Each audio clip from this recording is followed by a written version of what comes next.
There we go. Have we got sound now? Yep. Yay! Good morning, or hello, if it's not morning for you. You caught me polishing my glasses and my shirt tail because that's how I roll. Welcome. I am Susan Smith, and you're in my studio, Stitched by Susan. This is my long arm Lucy. Just one second. Your earrings are hitting the microphone? Okay. Mr. Producer's telling me my earrings are hitting the microphone. Give me half a second, people, while I just take off my earrings, okay? You can go with one earring. Okay, this is too funny, and I can't get at it because of the microphone either. I seriously can't. Well, this is all about live TV, right? Reality show, that's us. So I'll tell you the story of why this is while I'm struggling to get them off. But first I have to show you my coffee cup.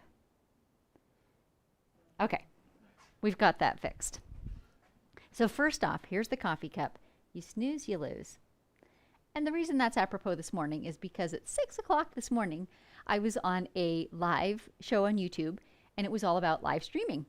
So we were talking about some of the challenges that exist within the world of live streaming, and some of mine in particular, you know, which is my giant machine and how noisy it is and things like that.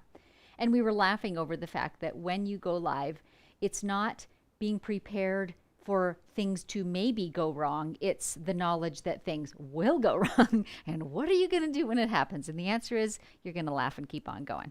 So anyway, welcome. Once again, I'm Susan Smith. You're in my studio, Stitched by Susan. I'm working today with my long arm, Lucy. Lucy is a Gamel 26-inch machine with the Elevate program, but all the work today will be freehand, no computerized program going on there. So on today's agenda, I'm going to be working on a small quilt that has some real challenges. It has very, very wavy edges that are a lot larger than the central area. So I'm going to work through several different ways that you can cope with those edges. So that's today's particular project. So while we wait for a few more people to come on, I'll chat just a little bit more. Let me see, what are some of our topics to talk about? Well, I told you about the live episode this morning. Another thing that I did this week, especially for those of you who are relatively near to me geographically. So I live in Eastern Washington. And in Genesee, Idaho, which is kind of in the northern half of Idaho, there is a lady with her own private quilt museum that seriously is a thing. If you have ever an opportunity to go, you should. So her name is Karen, and the quilt museum is Kasha Quilts, Kascha. You can find her, she has a Facebook profile, and there's a phone number there, and she'll answer the phone if you call. And she's always open on the weekends, but she's willing to open anytime in between, and she'll personally walk through the museum with you. So her quilts are unlike anything I've ever seen before. They're not technique-based in terms of like difficulty, like fancy English paper piecing or whatever, but they are unique in her imagination and humor and creativity that comes through. So there's more than 350 quilts hanging in that museum, all made by Karen, the vast majority of them hand quilted. It is a serious body of work. And I think Dave's flashing up a few of the pictures, and as more time goes on, I did a podcast episode with her. That's kind of why I had gone. And I'm going to also air it on YouTube so that you can see her. And with it, we're going to air some of the pictures of some of her really unique creations. And I don't even know how to describe to you because it's so different. Her humor that just comes through in these quilts, in their titles, the wordplay that's in the titles, like it is just fantastic. So I had my husband with me, Dave, who I talk about on this show a lot. And we just absolutely fell in love with her again. I've been to her museum before, so it was just fantastic. We had such a good time. So that was kind of what my weekend entailed. So let's get at our quilting though while I'll keep nattering as I go. But meantime, we're currently on my YouTube channel. If you find today's episode or past episodes to be helpful to you, I would love if you would like and subscribe. That would be super helpful to gain more visibility. And yeah, that's how you'll also get notified whenever new episodes are released. So let's take just a second while I sip my coffee to welcome the folks that are here. Let's see who's here, Dave. Arlene, good morning from Spokane Valley. Arlene's basically my next door neighbor. Mickey from the North Georgia mountains. It's a beautiful day here too. Penny watching as I'm on vacation in Oregon. How nice, Penny. Enjoy your vacation thoroughly. Who else? Jill, good morning from St. Paul, Minnesota. Sunny but cool. I love that you guys all give me weather reports where you're at. It's fantastic. Wendy, good morning. Your earrings were so cute. Well, yeah. No words. That's the kind of thing you just do not think of. I typically don't wear earrings, so it has not occurred before. And anyway, yeah. Anyone else? Nell from North Carolina. Diana from LaPorte, Texas. Good. You're chiming in from all over. I love this. Eileen from a hot Utah. And Kathy. Cleellum, I'm guessing. I think I've seen your name before, Kathy. Linda from Norwich, UK. Fantastic. And Robin from the north coast of California. The other end of the country. Donna, Central Florida. Boy, we are coast to coast this morning. This is great. Jeannie from the east coast of Canada. Rose from Tulsa, Oklahoma. Jenny, Central Oregon. Michelle, Oakland, California. This is fantastic. I'm so glad you're all here. Let me get one more sip in. And we're going to begin. So today is just a small project so that the quilting will not go terribly long, because I do want to spend a little time talking about these ways to cope with incredibly wavy borders, because a wavy border, however severe or little it might be, is a really common thing that we deal with on quilts.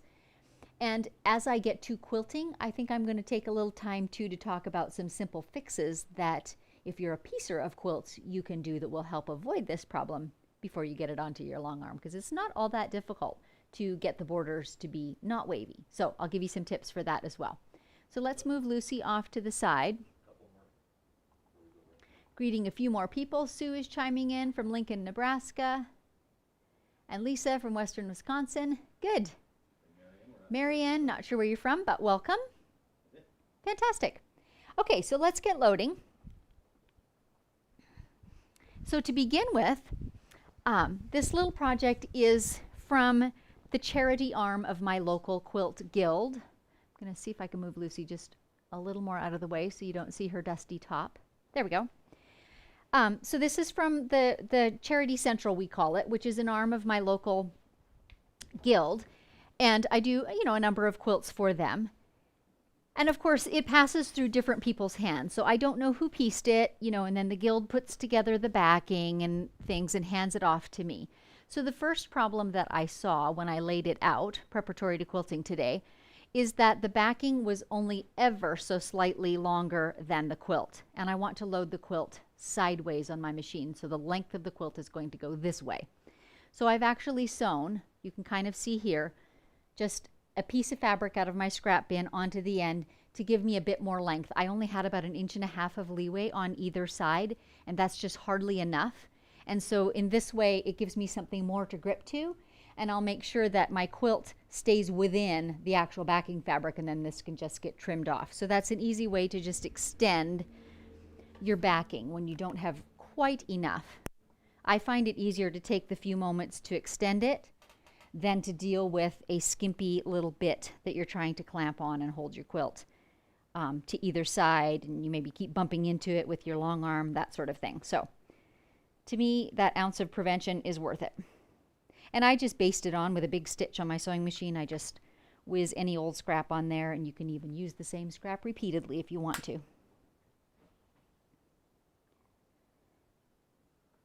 So I'm going to talk less about the loading today and just kind of zip through it and then focus on the wavy border. So if you haven't watched me before, check in with some other live and unscripted episodes, and I'll spend more time talking about the actual loading process. Today, I'm just going to get it done.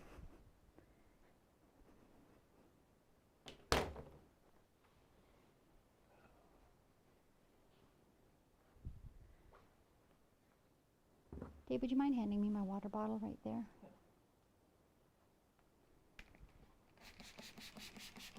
So my super easy method for removing folding creases is I just moisten with a spray bottle a little bit, and that's just enough to relax those creases. No ironing required. for the backing.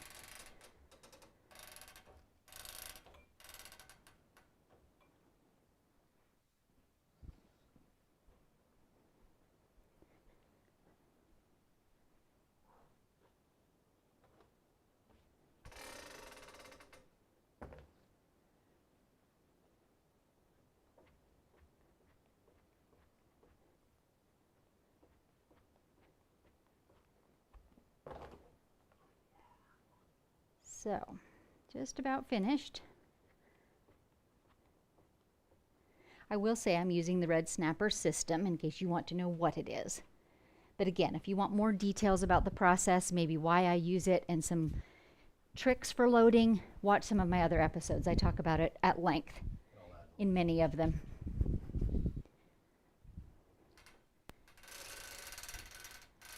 Okay, so our backing is on.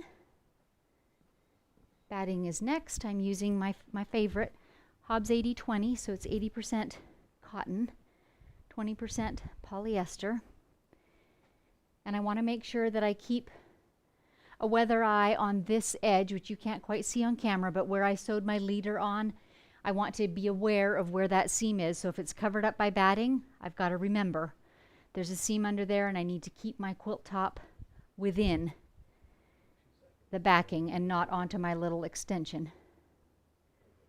Forgive Dave just a moment. There's going to be a camera wobble while he's shifting things around a little bit. Okay, so here comes the problem child. Could we have the straight on camera, Dave, for a moment? So here's my little quilt. And it's about 37.5 by 60. Here's where the problem comes in. Right here is where it's 37.5, okay? Not all that far away at the end, it's 40. And you can see just looking at that how stretched out this top area is and how much excess fabric there is in there.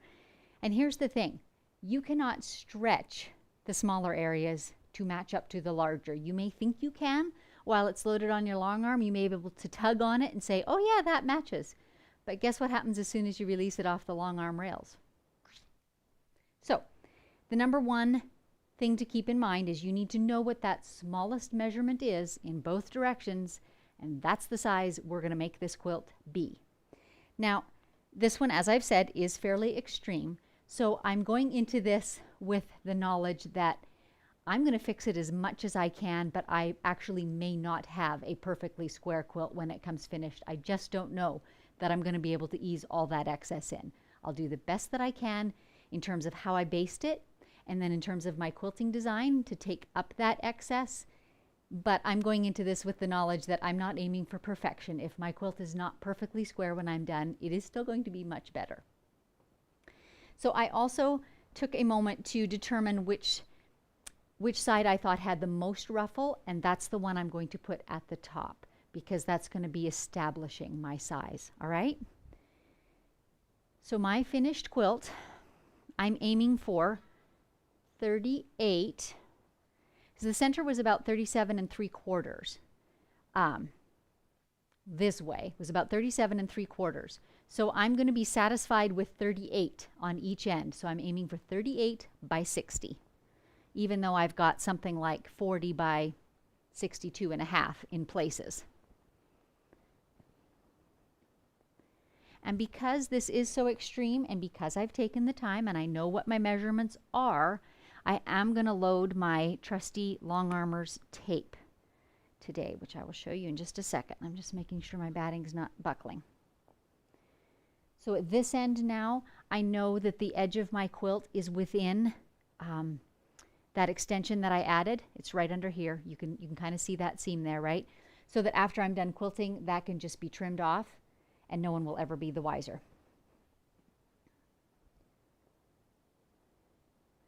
And I have plenty, so I'm just going to move a little closer to it. That gives me a little more to grip at the other end. All right, and the other thing I'm going to do today is I'm going to roll. I have a 26-inch throat, so this is almost at arm's length for me. I'm going to roll it a little closer to me to work on this top edge just because it's fiddly today and it's easier to work not quite at arm's length.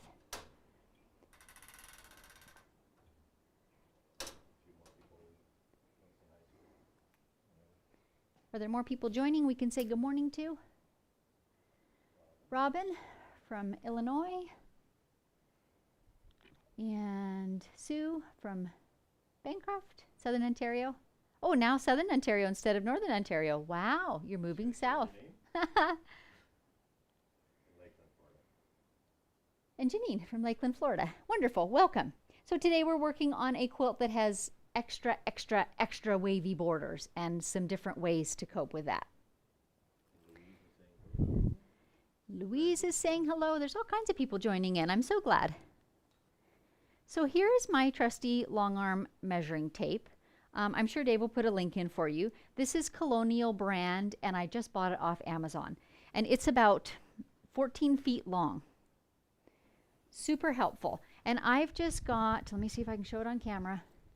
I've just got these little office clips. That's what I'm using to attach it with. So I've got it looped around the right-hand side of my long arm frame, and the loop is held with this clip, and now I'm going to go to the other end and likewise loop it. And the tape is designed with a 0 in the middle, and then it counts outwards from that with the assumption that you're going to want to center your thing. And I'll be honest with you, I don't bother with the centering. All I want to know is what my measurement is on the left side of my quilt and on the right side of my quilt. And in this case, remember I said I'm aiming for 38 by 60. So I want a 60-inch differential there. So, I mean, I certainly could shift my tape so I have 30 on one side and 30 on the other. And you know, maybe I will just for the sake of easy. So all I have to do is loosen my little clips at the end, right? And I can shift my tape. So bear with me a sec while I do that.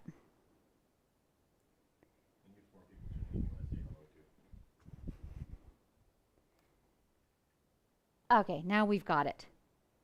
There we go. You know, you do what works for the current day's project. So now I have it set with 30 on one side of the tape and just over 30 on the other side. And you know, I'm in the middle, which is the narrowest spot, and I'm actually getting 60.5, almost 60 3/4. So I feel like I must not have had it perfectly flat when I was measuring it out earlier. So I'm going to edit my measurements mentally to make it 60 3/4. So does that make sense what I did? I've just measured the narrowest area, which is right through the middle of the quilt. And I've concluded I can get 60 3/4 inch of length out of that. My upper edge is much longer than that, and I'm going to ease it in to fit my 60 3/4. Make sense? Or at least that's my goal. So I've got it smooth. I'm looking at my rail on the front to kind of gauge the straightness of my seams. This is not perfectly pieced, so that's not a perfect thing, but this is a good visual guideline for me. My front is floating, which means it's just hanging down the machine front toward me. I'm watching there that I don't, you know, it's not hanging this way or curving up this way, just to watch that overall my quilt is hanging straight, okay? And now I'm going to start working on pulling in this ease. So I've got my right hand side, and I'm just eyeballing this from my tape measure up. You could be more fiddly if you wanted to. You could move the tape measure up, but I'm just eyeballing it. So I'm putting a pin on the right hand corner. I'm just going to sprinkle a whole bunch of pins along here. I'm doing the same thing on the left hand side, putting a pin in. And one other thing you could do, if you're unsure of how to get a nice straight line across the top, is you could run a line of stitching.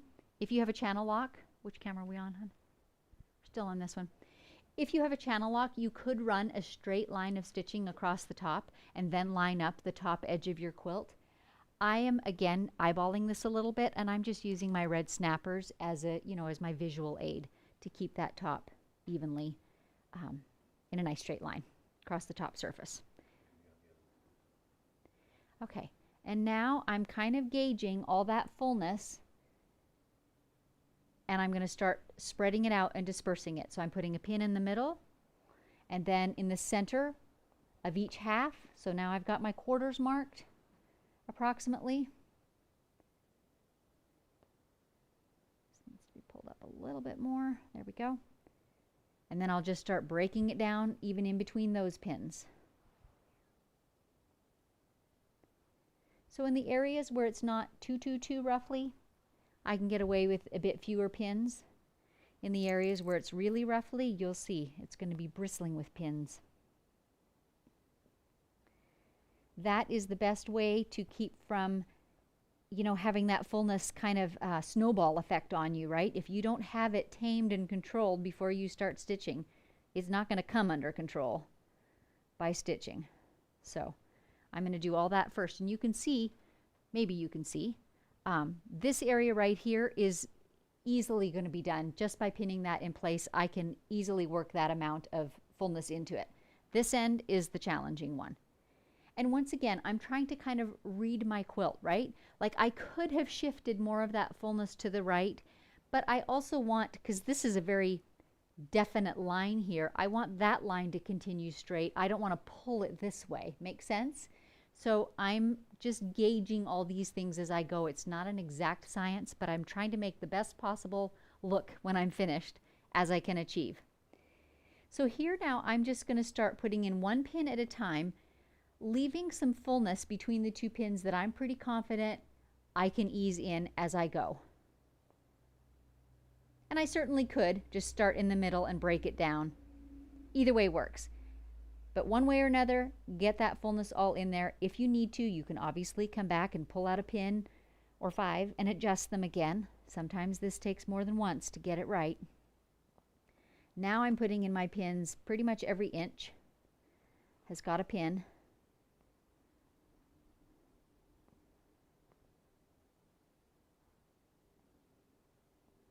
But already it's seeming a little more manageable. There certainly is still fullness in the fabrics, and you can visibly see the print area has actually been stretched to fit that border, and I can't fix that. That's just the way it is.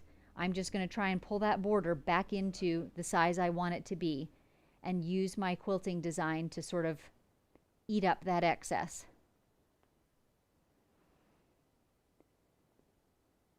I feel like those are a little too puffy. I may not be able to stitch that all in, so I'm just adjusting, moving that fullness around, a little here, a little there. See if we can get it all into place.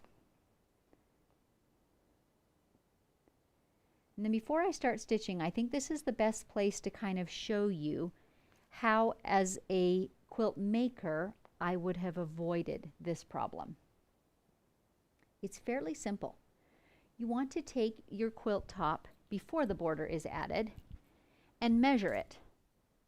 So this printed bit, before this outer border was attached, okay, I would have measured along the outer edge. So since this is actually the right side of the quilt and the left side is down here, that's how I'll refer to it. So I would have measured the right hand edge, I would have measured the center, and I would have measured the left. And if they're different, I would take the average. So say one was 60.5, one was 60, one was 59.5.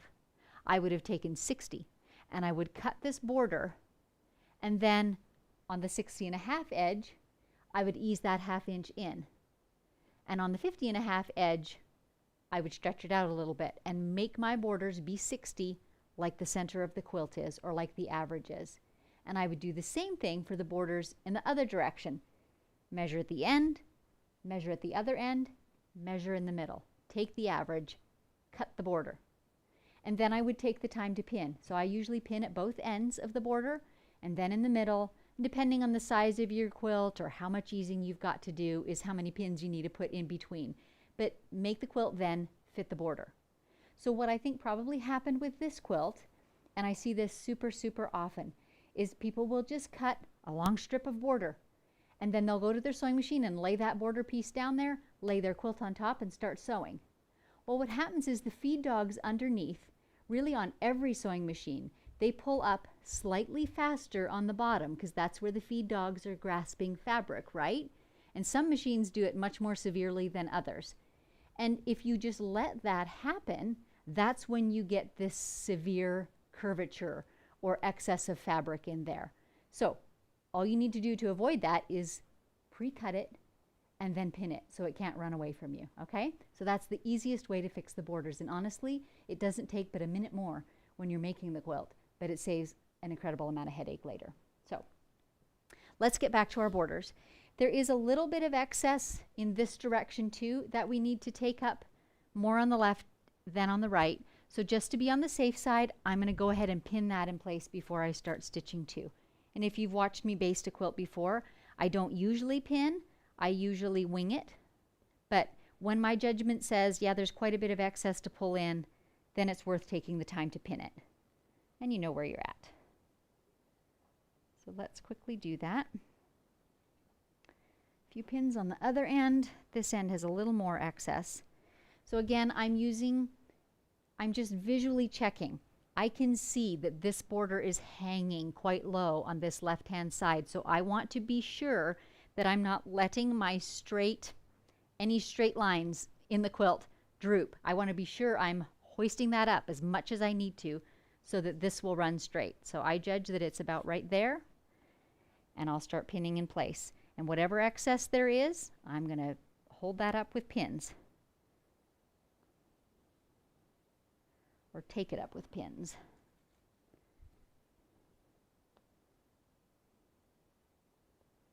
There we go, all pinned in place.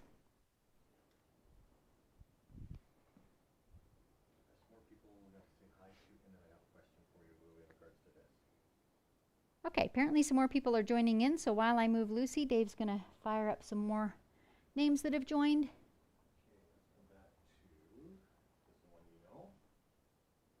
Eva, good morning, Eva. Eva is my good friend, and she's on school holidays for the summer, so that's how come she gets to join live today. Woohoo! Okay. Jana, good morning from Suncrest. Jana, welcome. We see you lots. Jake from Houston, fantastic. And here's a question for you. Okay, and we have a question. Monica, thanks for the info on avoiding fullness in the border. I don't understand, though, why you would take the average. What happens if the average is longer than one of the sides of the quilt?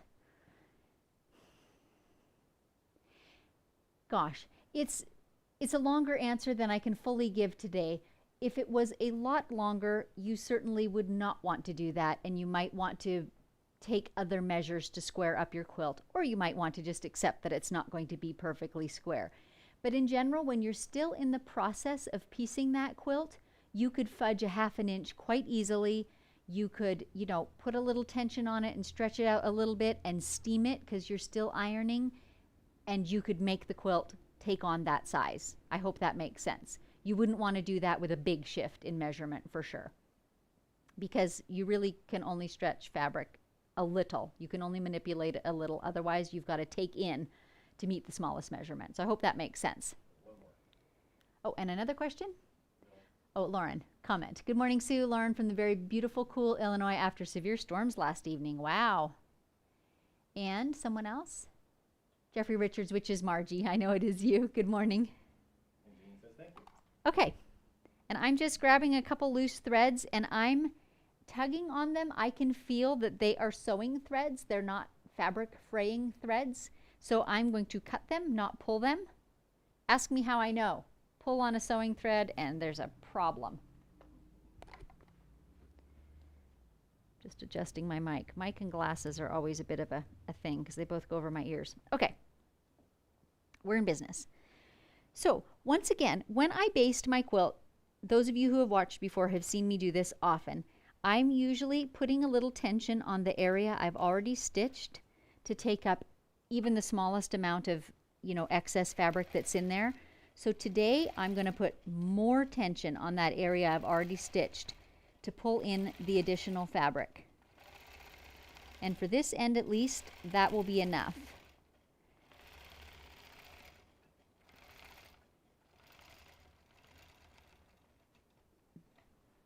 Now let's talk for a minute about the further measures that one might take on the top. So, this quilt really was roughly when I had it laying out flat on my sewing table. It's actually not doing too badly when I get it all pinned in place. I honestly think I could just slowly stitch my way across the top of that and all that excess would be taken in. But I promised you several methods, so I'm going to show them to you. One of them is not as easy to show, but I'll tell you. One of them would be to steam with an iron, because that will often pull in the fabric a little bit. So I have done this before. I literally plug in my iron close to my long arm where I'm working and get up a good head of steam on the iron, and then I just hold it above the surface, less than an inch, and just put some jets of steam into that area, and that will help to pull it into, you know, that smaller space. Another one, pardon me while I reach it. Another one would be spray starch. Now this one, again, I'm not going to demonstrate because it takes a wee bit of time, but the way I would do this is I would have it all pinned and distributed where I wanted it to be, and then I would give a good dose of spray starch to that whole area along the top of the quilt. And by dose, I mean it would be moist, like wet with starch. And then I would let it sit for about 15 minutes, and that will pull in a fair bit of excess, actually a surprising amount of excess.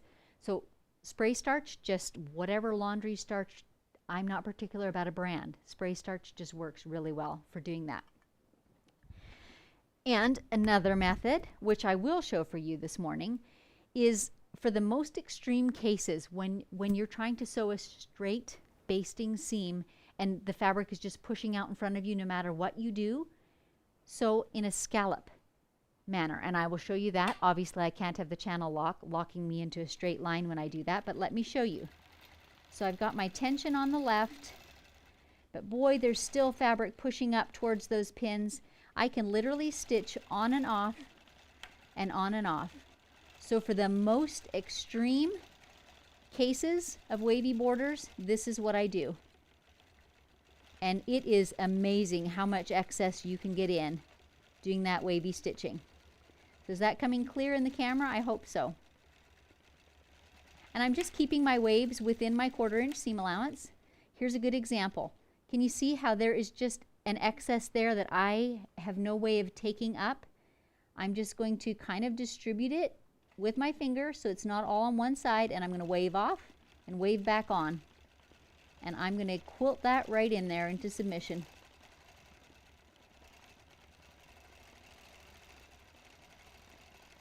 So there you go. The 4 ways then are tension on the area that's already been sewn, sewing a wavy line as I'm doing here, steaming with bursts of steam from your iron, like not pressing with the iron set right on it, just applying steam, hot steam.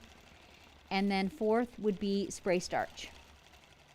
I could have said them in a different order. I do think that the wavy is for the most extreme.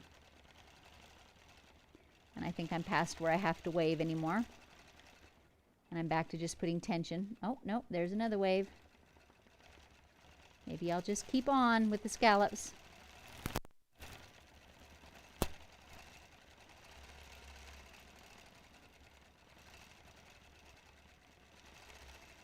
So my basting stitch is not a thing of beauty at this point, but as I said, I've tried to keep it within the seam allowance line, and so it doesn't matter that it's not a thing of beauty. It's all going to get taken up in the binding. And I'm sure some of you wonder, how come she's stitching over her pins? And I say this every so often. I have always basted over my pins.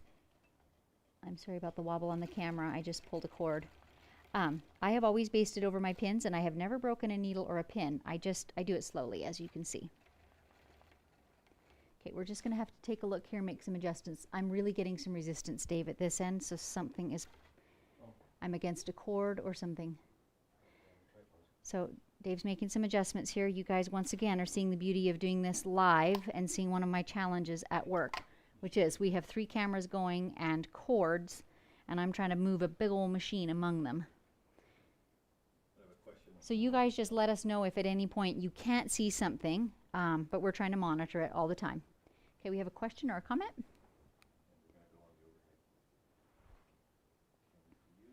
Okay, here we go.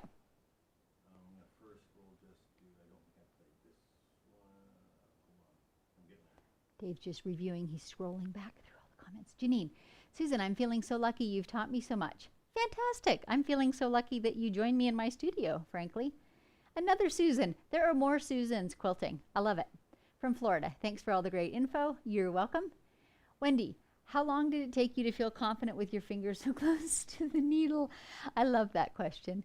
Oh gosh. I don't know, but Wendy, I've been sewing, like at sewing machines, as long as I can remember. So I don't remember ever being nervous about it at the long arm.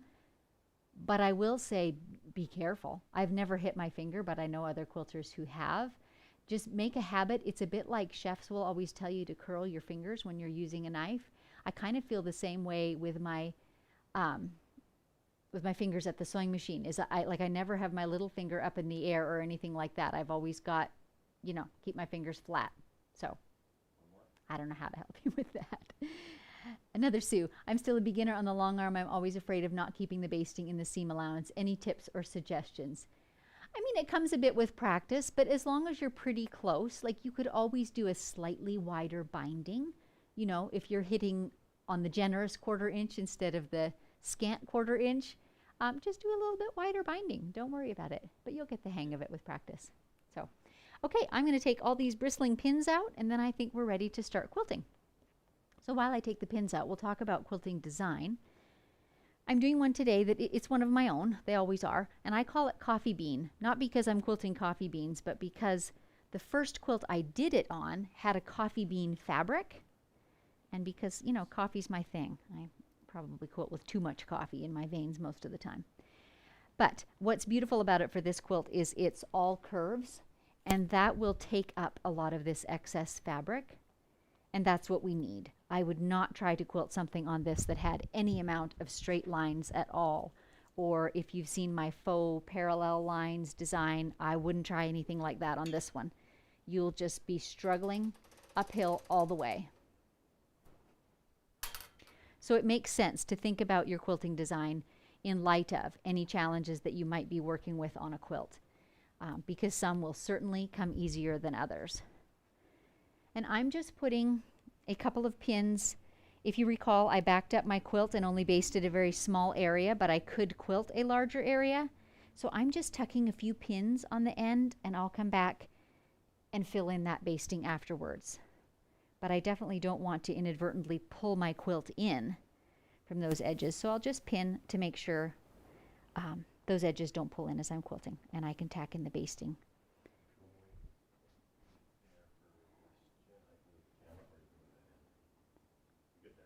Okay, we have another question, and before I start quilting, I'm going to get another swallow of coffee in.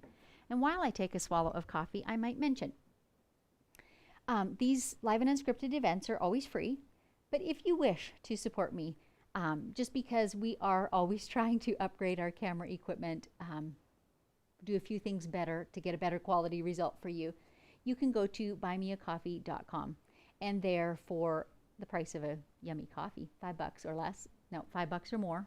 Yeah, I think $5 is the minimum. Anyway, you can make a one-time contribution. So no subscription or anything like that required. It's just a one-time thing. And that does support us. And we are actually in discussion now about what our camera shall be. We're fixing to go and buy the first upgraded camera. Currently, we just use our iPhones for all of this streaming. So we're working on getting a little bit more professional. Sorry, I arrived late. When you talk about steaming, you mean once it's already loaded? Correct. I do mean the quilt is all on here, and once it's pinned and not yet stitched. So I'm trying to pull in some of that excess that's between the pins, and just a shot of steam will help to just shrink that up a little bit. That will also have a different effect depending on the fabric. Some fabrics respond better to that than others too. Even though they're all cotton usually, still some cottons respond better to that than others. So you might have to try more than one of those tips to find one that's helpful for the quilt you're working on. One more sip of coffee. And just one more thing I'm going to mention very shortly in passing is we are instituting another organization that I want to support with my quilting. I love to support organizations just as you all are supporting me. And we've chosen to support St. Jude's Hospital. We have some friends who have benefited greatly by their wonderful services. And so there'll be more coming about that in future episodes. So I'll just introduce it today. Okay, a couple last things. Because my front is floating, right, there is no basting line here. I just use my trusty magnet bars on my front rails. They hold my quilt secure here so that it can't pull up as I'm quilting. And I have a whole bunch. I just use as many as it takes to get across the front of my quilt. And apparently there's a great question Dave's telling me. Dana is asking, good morning from rainy, gloomy Pembroke, Ontario. So it is nice to see your happy smile. Would double batting also help take up some fullness? Yes, it would. And that's actually a really good point, Dana, because that's another method for dealing with it. Double batting or a super fluffy batting, like a 100% polyester batting. Some of them are much fluffier. I'm not sure how much that's going to help on just the border because you're going to have that fluffy everywhere. But that is helpful if you have like blocks that are either tight or fluffy. Having a really puffy batting will help absolutely to take up some of that fullness. Arlene, are you going to use your magnets to hold the floated top? You must have asked that before I put them on because now they're there. And then I just have to post this because it's funny. Price of a cup of coffee, you deserve the whole month. Thanks for that. And I do always kind of chuckle when I say the price of a cup of coffee because I'm not a fluffy coffee drinker. I'm a black coffee drinker. So $5 to me is like $5 for a cup of coffee. But anyway, just a little aside. Okay, coffee bean, here we come. Oh, I need to put my side stretchers on. If you hold on up the camera there, are you going to do this end first? Or that end? Let's hold the camera too. Dave's going to shift the camera so you can see it. This is part of my red snapper system too. He's going to show you in just a minute. There we go. And really, brand is not the important part to me about this stretcher. What's important to me is that I have length, as long a one as I can find that fits within the throat of my machine, because then I'm getting equal tension all the way along this edge, as opposed to one clamp pulling here and one clamp pulling here, right? So, you know, if you have the clamps, don't be discouraged about that. I did that for my first bajillion quilts. Just don't pull them too tight. Don't have them pulling scalloped areas on your quilt.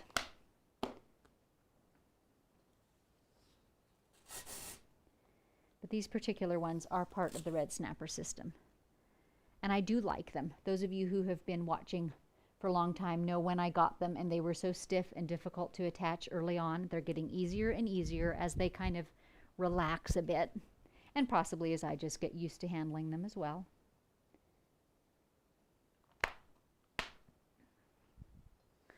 So for tension on the quilt as a whole, you want it to be taut but not a drum. So you don't want it to be sagging and wrinkling, but you don't want it to be pulled so tight that there's actual pressure or tension on the fabric. So this is my simple test. If I put my fingers under it, I've got so much stuff going on here. If I put my fingers under it, can you see that? I can grab my fingers still. So there's, you know, it's pulled smooth and flat, but it's not drum tight. So for both my side clampers and for my rollers this way, I've got them snug, but not tight.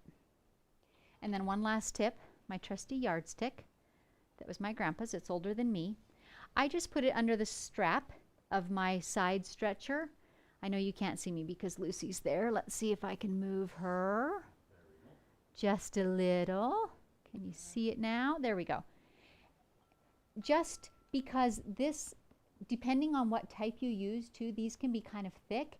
And as you see, I'm going to be quilting fairly close to the edge.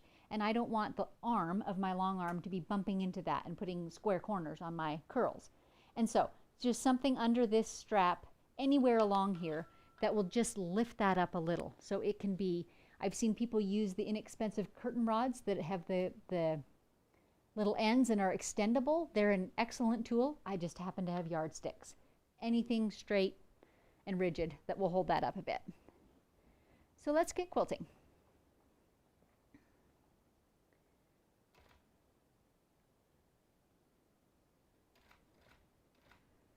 And I think again, I'm going to roll it back to me just a couple inches. I'm really at arm's length up there.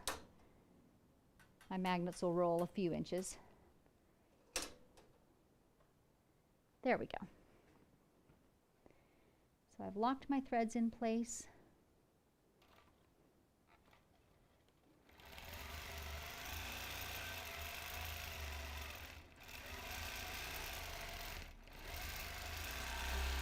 And this very round design is going to be really helpful in just pulling in any of those excess bits of quilt top.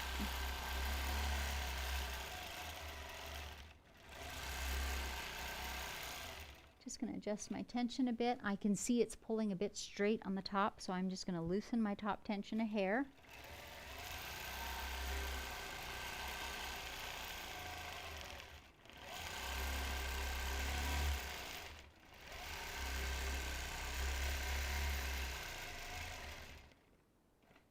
So this is interesting. Have we got the close-up? Yes, we do. I don't know if you can fully see this on camera, but I'm going to talk to you about it for a minute because this is something I have not seen other quilters talk about, and that is different cottons seem to have different response, if you will, to being stitched. So when I'm looking at my tension on the few circles that I've quilted, it is perfect on some of them and less perfect on others. And at some point, I just have to accept that, especially when I'm working on a quilt like this that maybe is not high-end quilting fabrics. But on this coral color particularly, my tension looks like it's way too tight on the top. It's really pulling up. But on the white areas, the tension looks perfect. So I'm just going to try and hit a happy medium. I'll loosen the top a little bit more, and I'm just going to go with it at that point.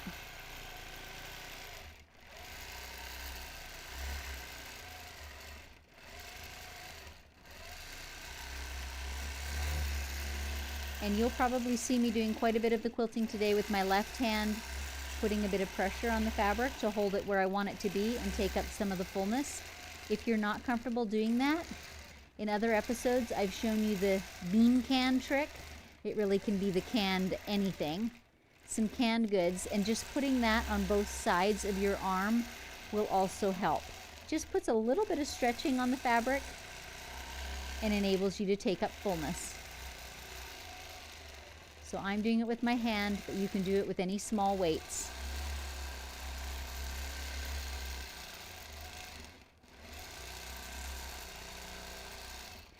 So where we're working right now is the most severe area, and as you can see, we're managing to take it all up. There are no pleats going on.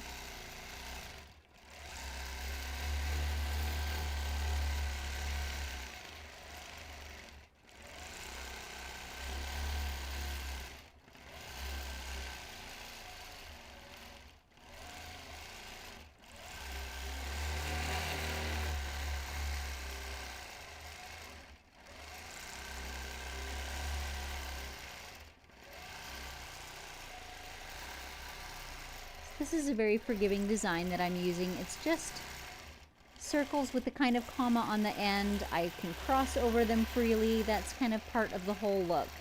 And that enables me to move very easily around my quilt. The knowledge that it doesn't matter at all if I cross over whenever I need to.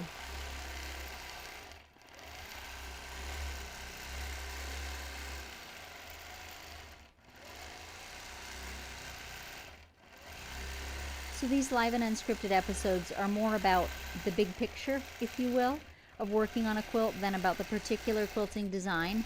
So I know you probably are not able to see super clearly what I'm quilting because of the prints and everything involved. But I do always post pictures on my various social media channels within the next day or two that show the quilting a little bit more. So if you have questions about what I'm quilting or what it looks like across the surface of a whole quilt, check out the pictures in the next day or two.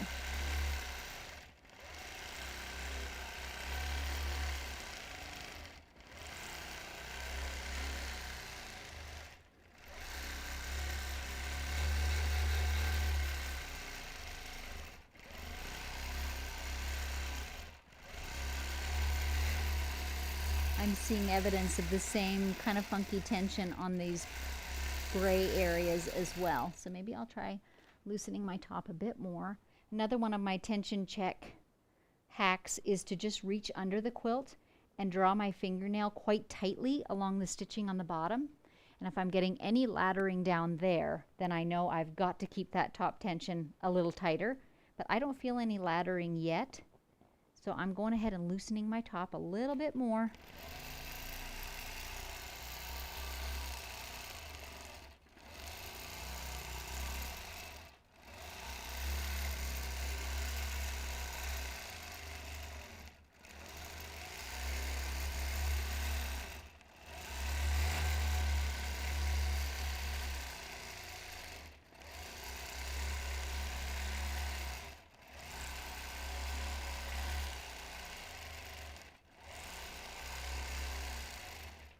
Do one more feel.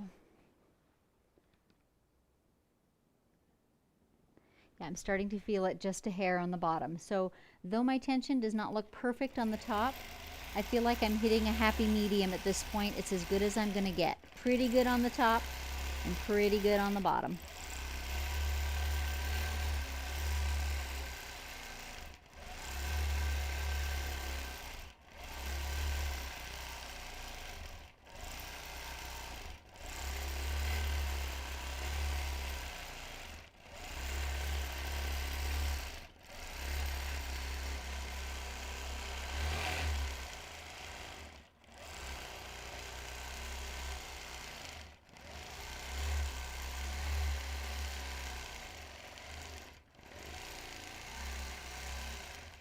I posted a brief, I guess it was a reel the other day on Instagram of me unloading a large quilt, and it was just a quick kind of time lapse of the big quilt coming off the long arm.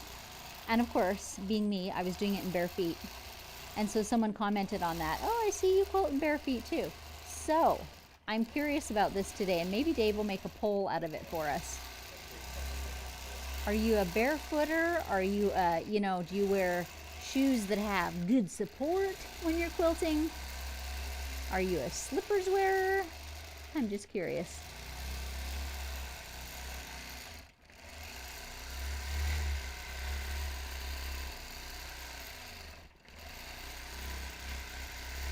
And I should say too, the live show that I was on this morning, in case you want to watch it, the topic is very much live streaming, which is what I'm doing now, right? Just doing something in real time, whether it's talking or crafting or whatever the case may be. So it's a little bit geeky. But anyway, if you're interested in watching it, it can be seen on YouTube, and it's launchyour.live.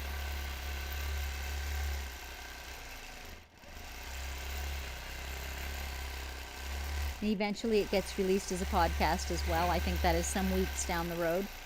But the YouTube replay is obviously available already.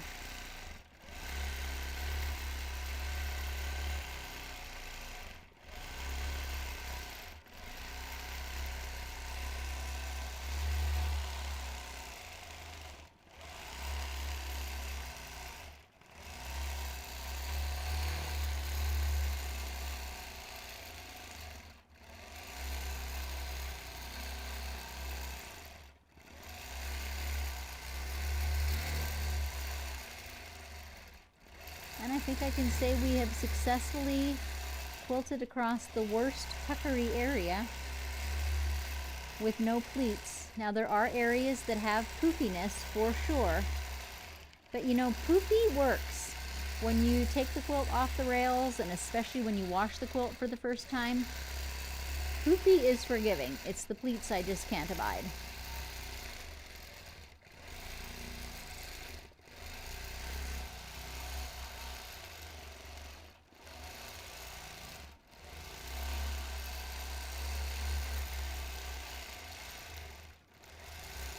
So my left hand is using really the same process that I use when I'm basting the quilt. And I use that bit of tension to just pull in a smidge of extra fabric. I'm doing the same thing now. I'm basically just stretching the fabric just a hair over the nose of my long arm underneath. And that little bit is just enough to help pull in any bulges of fabric that are going on.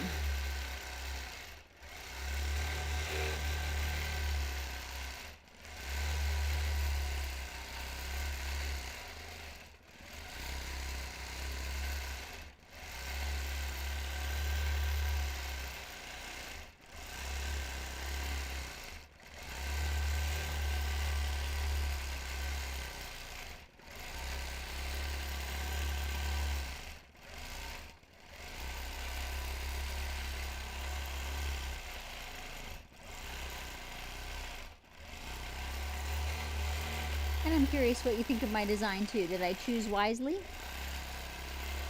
Do you maybe have a great go-to design for taking up excess bulk in fabric? I'd love to know about it.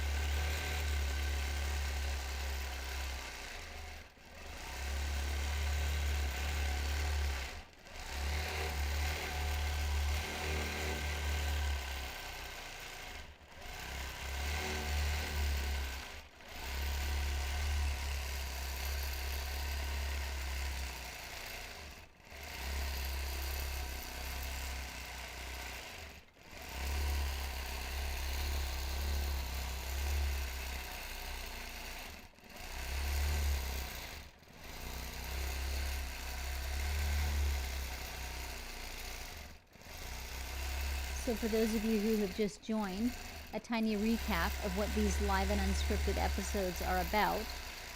I generally air them every second Monday. And I'm thinking it might be easier if I said the first and third Mondays of the month. Would that be easier to keep track of when they are? So that's a little aside there. Anyway, the point of the episodes is just to show you in real time with no editing what quilting looks like in my studio, in the hopes that that will be helpful for you if you've got questions and uncertainties when you're loading up quilts in your own quilting space. So whatever the quilt happens to be that I'm working on, whatever challenges or new things that I'm trying out, that's what the episode is about. So today it's the wavy borders with excess fabric that need to be taken up. Sometimes it might be topics like, I've got a quilt that's got so many different colors in it, how do I choose the right thread color? Or, you know, it's a masculine quilt, what's a good masculine quilting design? Could be any number of questions. So just on that day, I try to talk about the things that pertain to that quilt. And then in another episode, it'll be another topic.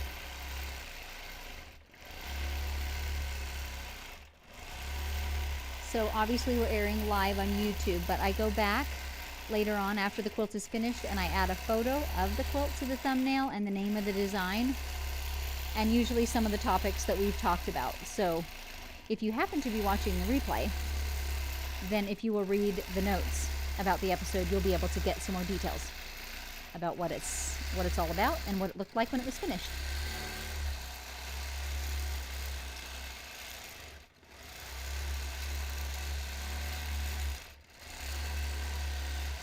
This type of freehand quilting is my absolute favorite kind of quilting. I call it freehand edge to edge. And of course, edge to edge just means the same quilting design is getting laid down from the edge to the edge of the quilt. So there's no breaks for piecing or for thread color changes or anything like that. It's edge to edge. And freehand can describe many things. But for this particular style, freehand means I have no pantograph, no pattern, no pre-marking. I am literally just doodling this on the quilt top. That is my favorite style of quilting, by far.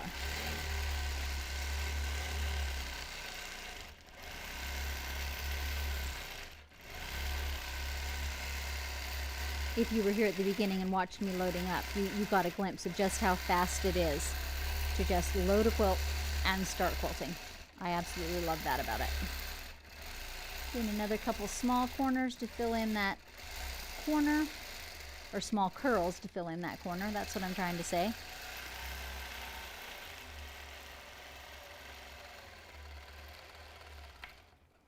And we shall advance the quilt. So if you have any questions, it's a great time to type them into the chat window while I am advancing the quilt. I'm going to leave my tape measure up because this today is a great example of how the tape measure can really help to keep the quilt as square as possible.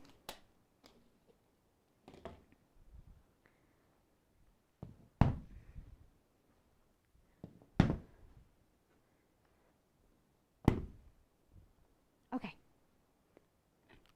Let me grab my cup while I'm answering questions. And I will keep it back from the quilt. It may look like I'm standing right over the quilt, but I'm not, I assure you. I would not do that to a quilt. Okay, we got some questions? Well, we have a few good new people and some questions. Oh, good. So we're just Some more folks? Good. Lori from Yakima. Nice, welcome. Me? Oh, there's Dave. Bajillion, there's your new word for the day. It's one of my favorite words. Bajillion, cajillion, whatever the case may be. And by the way, I'm going to take half a second here to give a shout out to my husband, Dave, who produces this. This is not a one-person thing by any means. There he is. So he's manning, you know, the monitors, the cameras, the wires, the tripods, all that stuff. And then he puts your questions up on the screen, so I just have to look over at his monitor. So that's why my eyes are off the other direction when I'm reading your comments. Donna, barefoot, you're my kind of girl. Jana, I long arm and sew barefoot. Totally.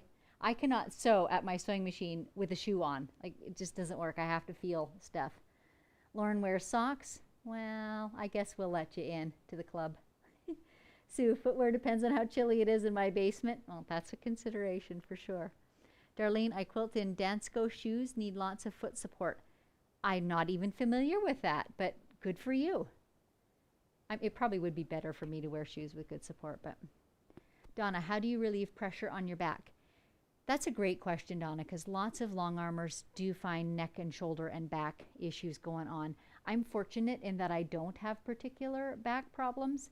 There are a couple things that I do, and one of them is, can you see how high my long arm is? I don't know anybody else that has a long arm this high, but I experimented, in about 2-inch increments with different heights on mine.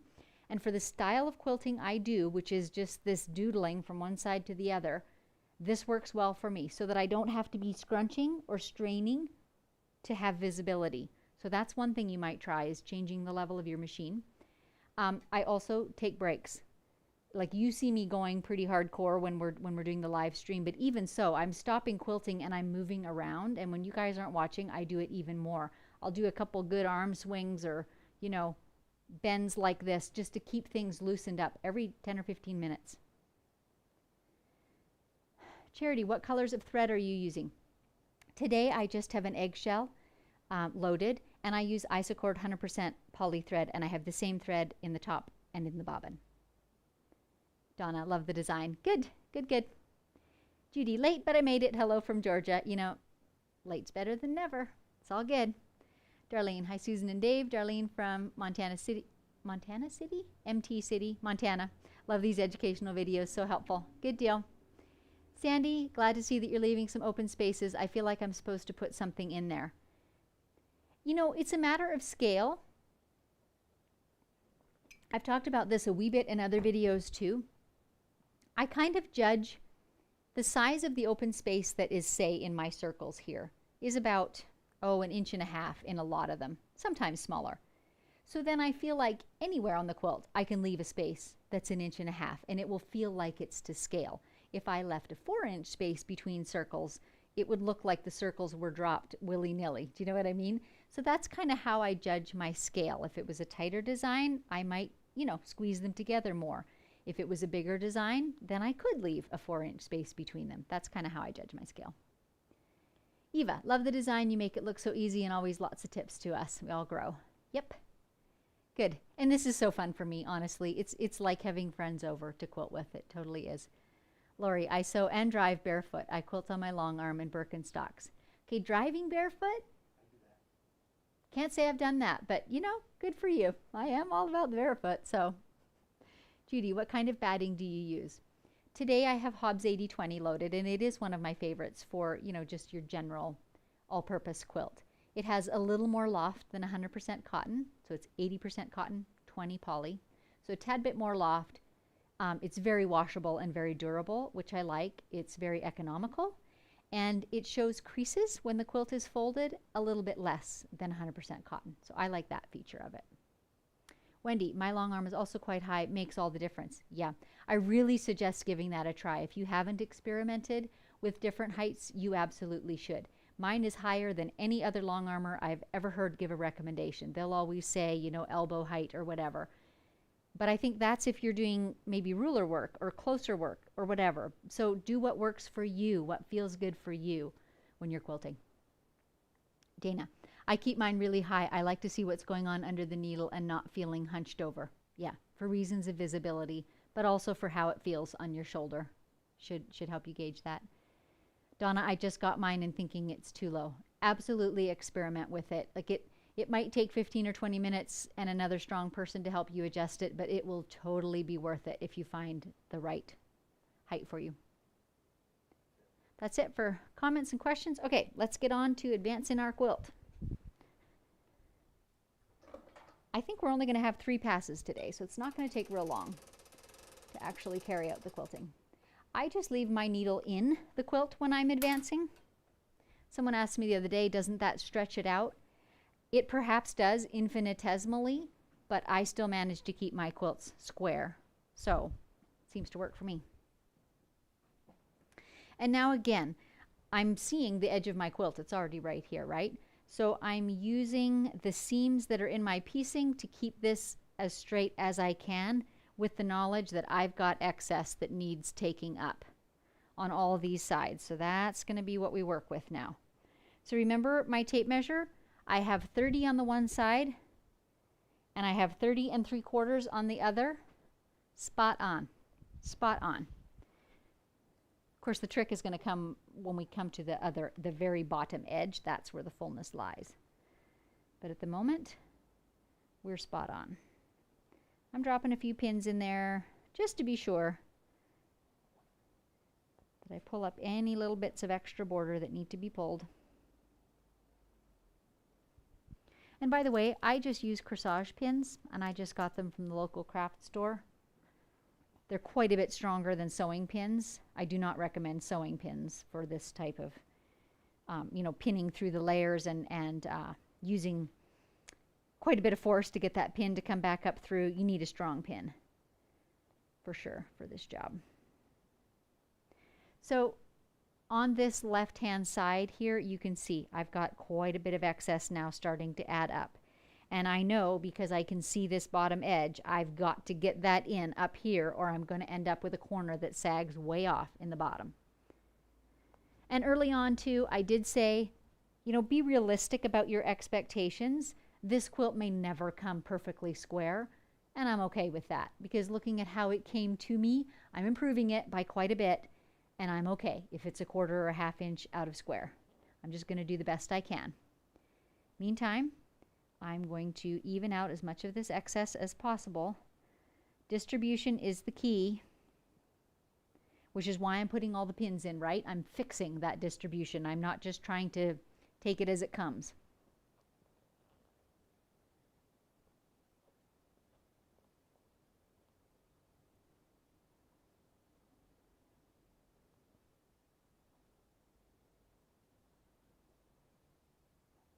When I pull Lucy over here, you'll be able to get a much closer look at the excess fabric that's between these pins. It's quite a bit, so I'll end up using my little scallop tip again. So once again, I was providing at least 4 ways to deal with excess fabric and borders today. One of them is to bring your iron over, get everything pinned into place as I'm doing now, and then apply some steam. So hold your iron just hovering over the top of it and apply a good dose of steam in any of those areas. And that will help to pull up some of that excess. On some fabrics, it's really effective, actually. Just depends on, I guess, the weave, because these are all cotton, but some of them still respond differently than others. So that's one. Another one would be to use spray starch, just your typical laundry starch, but the aerosol spray can variety. But in that case, you need to spray it on and thoroughly moisten it and then let it sit for 15 or 20 minutes, and that will pull up some of the excess. And then another way is to put tension on the area that is already stitched and be pulling more fabric under the needle a little faster than it would otherwise go. And then the fourth method I'm going to show for you, and that is to do a little scalloped edge.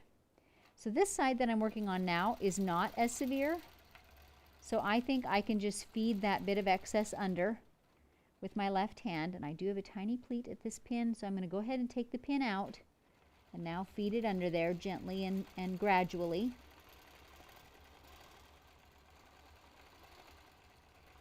Someone asked earlier how long it took me to be comfortable with using my fingers so close. I can't remember a time that I was kind of nervous about that. However, if you are, just put more pins in. Don't worry about, forcing your fingers to be under there. If that makes you uncomfortable, don't do it. Just put more pins in. Oopsie. So there's the right side basted. Pull all the pins out. And I do stitch over my pins, as you saw. I just do it slowly. And I've never had a problem with it.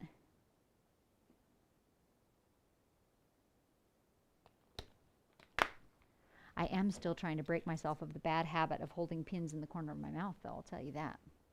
And I know it's a terrible habit. Okay, so here we are on the really ruffly side.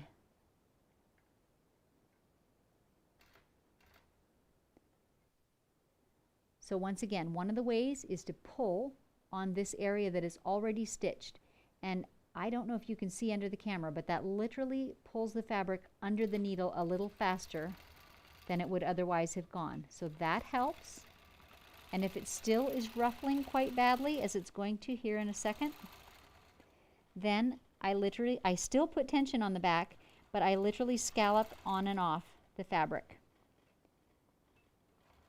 And I just slow down. You can even make tinier scallops if you need to. Just do it nice and slow and easy and you'll get it. And all that excess is pulled in.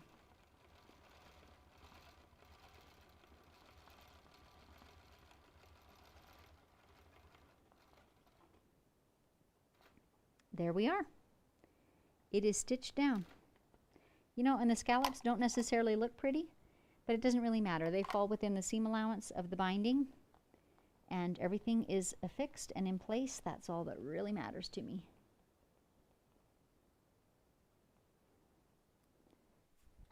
Okay, let's put our side stretchers on, and we'll get back to quilting.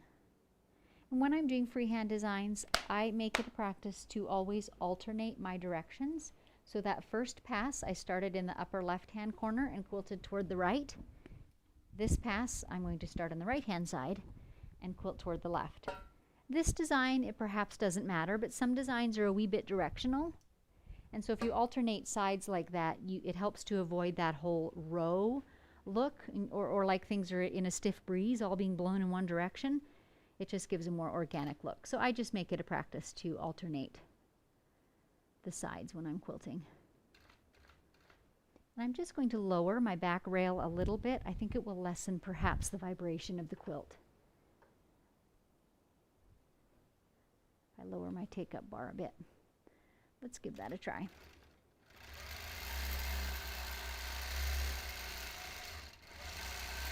I don't know if that's visible, but I feel like it helps a little.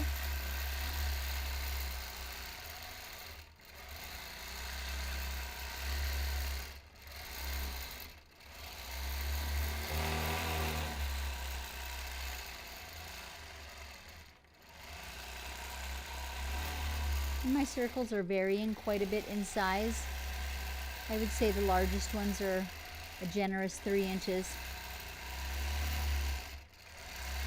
And then I go all the way down to a simple curl that's tucked into a tiny corner here and there.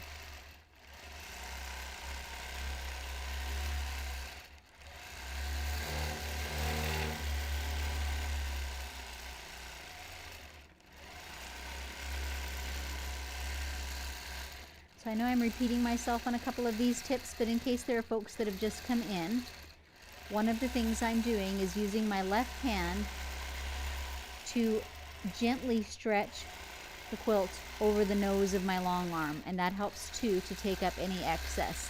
And if you're not comfortable quilting with just one hand, use some small weights. And canned goods out of your kitchen cupboard are a great thing.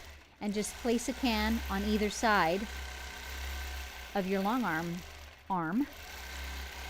And if you place them, front to back on your quilt, they'll roll out of the way as you come to them, and you don't have to worry about stopping to move them. You can just shift them every once in a while, but they'll roll right out of your way as you come to them. But again, just that little bit of weight on the quilt top and that little bit of stretch and tension helps any excess to get quilted in smoothly.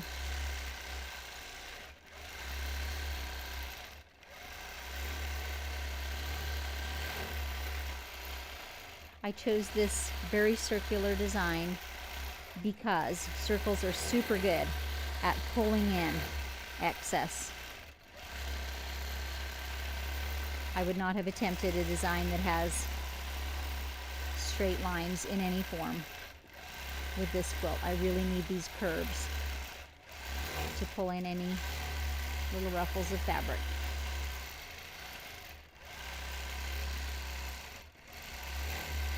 I also have had to kind of make a judgment call on the tension.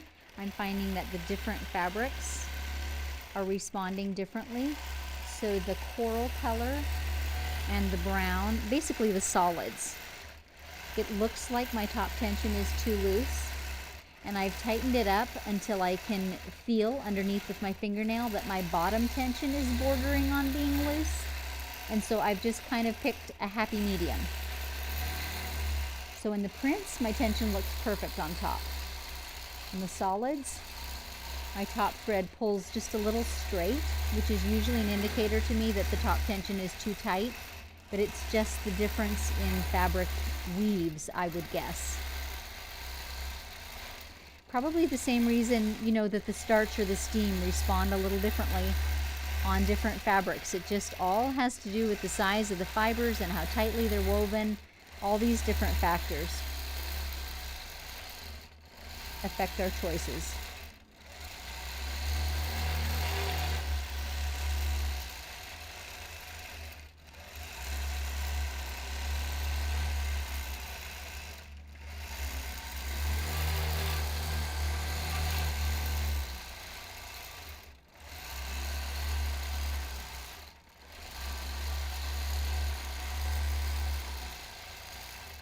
I'm going to ask you guys one more question. And if you're on my newsletter mailing list, you'll have received this in last night's email as well, with a photo to boot. A few weeks back, I quilted on my Live and Unscripted. I did a quilt that was called The Mountains Are Calling. And it's kind of a mountain and pine trees sort of scene. And in that particular instance, the quilt was 100% flannel, like front and back were all done in flannel. And I got some feedback afterwards that it was difficult to see the quilting on the flannel, that somehow did not translate super well on camera. And shortly after that, I got the bright idea of I'd like to try that quilt and do it in quilting cottons. So the original pattern is with very, very country, very muted, but very rich colors of flannel. And I thought, you know, I'd like to try doing it in a more contemporary fashion with my cottons. And so I did. I rooted through my stash, and I've pieced that entire quilt top out of my cottons. So now we come to the question. The question is, would you like to see another episode that is quilting that same project and pretty much the same quilting designs even, because it was custom quilting and I quite liked the designs, but would you like to see it done on slightly different colors and on a cotton? And if so, I will plan that for a future Live and Unscripted episode. It would either be a 2-part small series or one really long one. So maybe chime in on that too, actually. Since you're the viewer, it matters what you think here. Would you rather have one ginormous 5-hour, episode, or would you rather have 2 back-to-back that are shorter?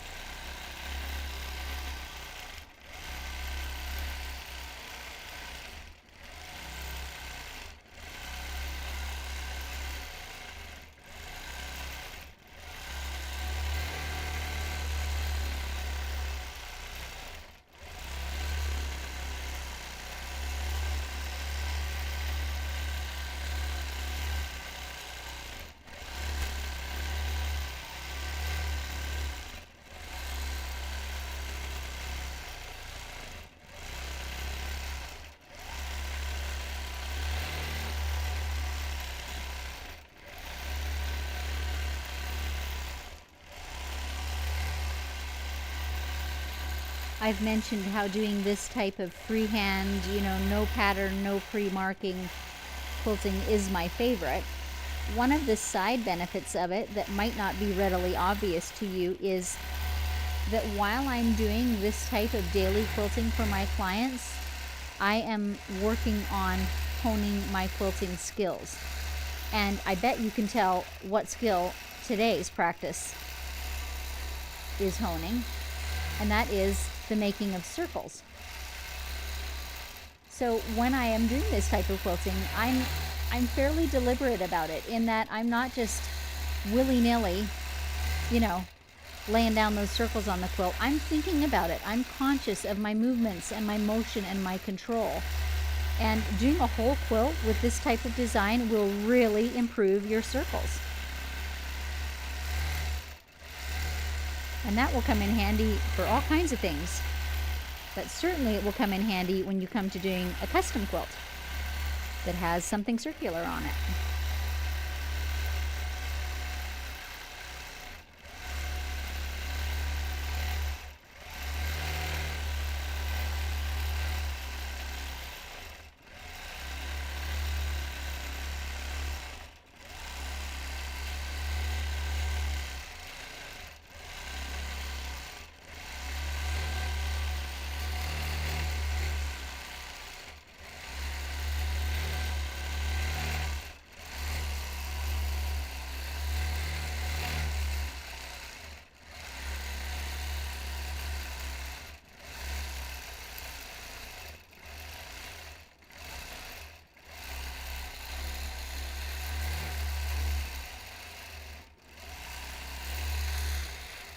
Here's an example of a space. I think you can see it on the camera, just above here, where I have to kind of make a decision as I'm going. Okay, is that a large enough area I should go back and put a little element in there or not? And this is a decision that's completely up to you as a quilter. I'm going to conclude, yes, I'm going to go put a little tiny circle in there.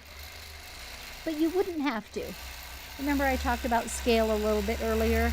I'm kind of judging by how much space is between the areas of my design. And if that's about 1.5 inches, then I try not to leave spaces between the elements that are much larger than 1.5 inches. And that keeps a good overall textural look to my design. Areas that are unquilted really catch the eye because they're puffy. So what I don't want to do is have, you know, a 1/2 inch design and then have a big 2-inch space that's unquilted, because that will really draw the eye.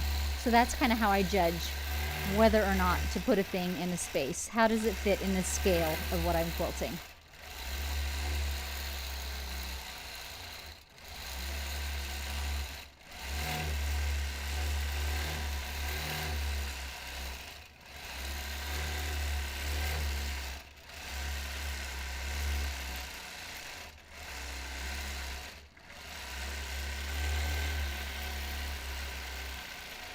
I know you're looking at the close-up camera, but I'm looking back at where I've quilted, and in my talking I've left a huge area in the center here that is still unquilted. So I'm just quickly going to go back and do that before I've got myself kind of painted over into a corner.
Anyone want to hazard a guess as to how many circles I've quilted? And sorry, there's no prize like there is for guessing how many jelly beans in the jar, because I'm not going to go and quilt them. But my point being, can you see from doing this how much practice I've gotten in making round circles and in controlling my quilting in those circles, just in the process of doing this fairly small quilt. And here I am over on the left edge again, using my left hand to stretch, because this is an area that's got a ton of excess fabric that I've got to pull in. So I've slowed down my speed. I've made my circles a little bit smaller so I don't have any large sweeping quilting lines.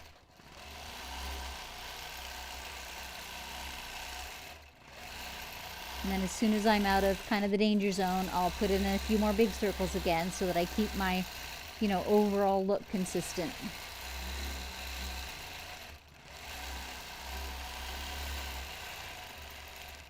I'm pausing for just a second. I didn't put my yardstick in, and I just felt a gentle bump as I was hitting the edge. So in goes my yardstick to hold my little rail up just a bit.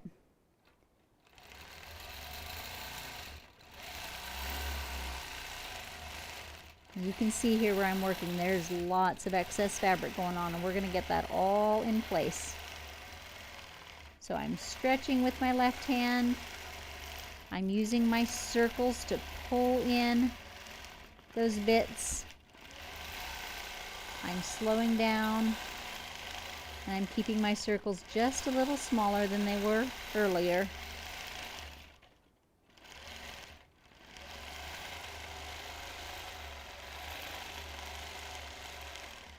And there is poof, but there are no pleats. And poof we can deal with. You know how they say it'll come out in the wash? Never more true than with a quilt. Poof will all relax and look just fine after you wash it. Pleats cannot be improved by washing. One more. And even between my circles, I'm not sure if you can see that, but between my circles I've got some excess. That's okay, that falls under the heading of poof. Okay, good time for some questions while I'm advancing, or comments. Good time for a sip of coffee. Alrighty, I have to take my glasses off to read the comments. Okay, so we're at this one which you answered. But Penny, how do you have your tape measure attached to your frame? go back in the episode. Yeah, probably look earlier in the episode when I was learning it. All I'm using is the office clips that have the little handles that you can fold open or fold shut, and you just pinch them for the tension. That's all I've got. I just don't want to take it off at the moment because I'm going to need it one more time, but I did show them earlier in the episode too. Jenny, I would live barefoot. Hopefully I can again after they remove the screw from my bone next Monday. Goals. That's a great goal. Let us know how it goes. Laurie, wow, the scalloping works great. It is. That's not my original idea. I too got that from another quilter early on. It is the best idea I have found for really severe excess fabric that you've got to pull in. That scallop is just the ticket. Donna, oh, so you haven't always have to start on the left. I was told always to start at the left when long arming. No. And in fact, funny story. Usually when I'm basting a quilt, I go up the left side, over the top, and down the right when I'm beginning. And then I don't even bother to cut my thread. I just nip up to that right-hand corner, and I almost always start on the right. It doesn't matter at all. And I particularly think, as I said, when you're freehanding like this, you should alternate passes so that it keeps more organic. Otherwise, you get into habits, and it starts to look left to right. That's my opinion. This is an answer to your question about the pattern. Judy, yes, I would like to see it again. So that's the Mountains Are Calling quilt, I assume, yes. Rose, I would love to see you quilt your Mountains Are Calling quilt. 2 shorter episodes, please, thank you. Donna would love to learn that pattern. So the quilting pattern that I'm doing now, I don't currently have any lesson that is teaching it, but as I said, the pictures will be on social media, and I also have a Pinterest board where I keep my edge-to-edge design, so you can look at that and, you know, zoom in on it and look closely at it, and I think you can probably follow the quilting path fairly easily. Wendy, ditto what Rose said. Very good, got it. Jana, 2 back-to-back episodes. Okay, we're thinking along the same track. Jenny, yes, we want to see it done. And Northern Sue would love to see the quilting again, please, 2 parts. Looks like we're all in agreement on that one. You may want to answer this one. I don't know. This is from Sue and Serena. The one from Donna on the right to left. Donna, if you're doing pantograph, that may be easier if you're a beginner rather than doing design going 2 different directions. Right, and that's a really good point, Sue. Because I'm not a pantograph quilter, I don't usually think in pantograph forms, but yes, if you're following a panto on paper, that you may want to go always starting at the left. I'm not sure about that. I'm definitely referring to just winging it, just freehanding when I talk about alternating designs, sides that you're quilting. Thanks, Sue. I'm not new, but new to my machine. Yeah. And you know, as I always say, any 2 quilters will likely give you 3 opinions. So you should always try it out for yourself and see what works for you. But in my experience, it doesn't matter what side you quilt this freehand style from. Jenny, ginormous is good. Mickey agrees with the 2 parts. Jenny, I think you're the only one that wants ginormous. I think that's it. Okay. I'm going to put the website. All the Let's- links for all the tools are in the chat. You can go back in the chat, look for links for your snappers and magnets.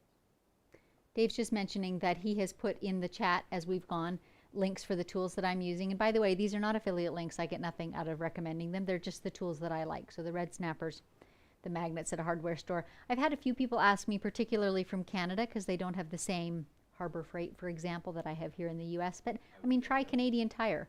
Any Princess Auto is another Canadian one that's kind of a, you know, a really economical hardware store because it's a simple tool. You don't need fancy.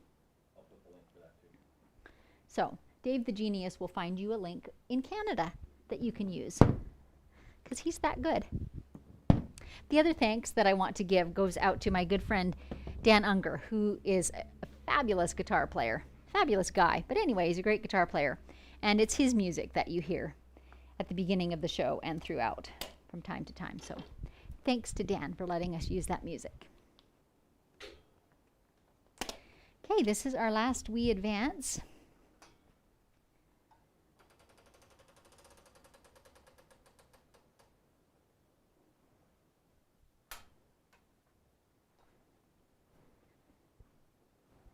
And now we get to try and fit this end all in. Oh joy. So perhaps I should repeat in case there are a few that have joined, since I talked about the easy ways to avoid this when you are the one sewing the quilt. And in really simple terms, before you attach borders, you should measure the quilt. So if you're following a pattern and it says, cut your borders X, Y, and Z size, I think wiser for you to measure your actual quilt in case it's different from what the pattern maker intended. Does that make sense? So measure what your actual quilt is and cut your borders to fit that. And then pin your borders in place. Pin at both ends, pin in the middle. And that will make your border be the same size as your quilt. I don't know that you're going to be able to see this on camera, but it's very visible to me. This inner seam line where the prints are is literally stretched to get all this border in, and there is no need for that. Like, this would not be complex to have avoided this type of ruffling on the border. So I suspect what happened is this lady cut a long piece of white fabric and she laid it on the bed of her sewing machine, and then she laid the quilt on top and she just started stitching, and then when she got to the end she cut off the border. Well, what that does is every sewing machine has feed dogs underneath that are feeding that bottom fabric to some extent a little faster than what's on top.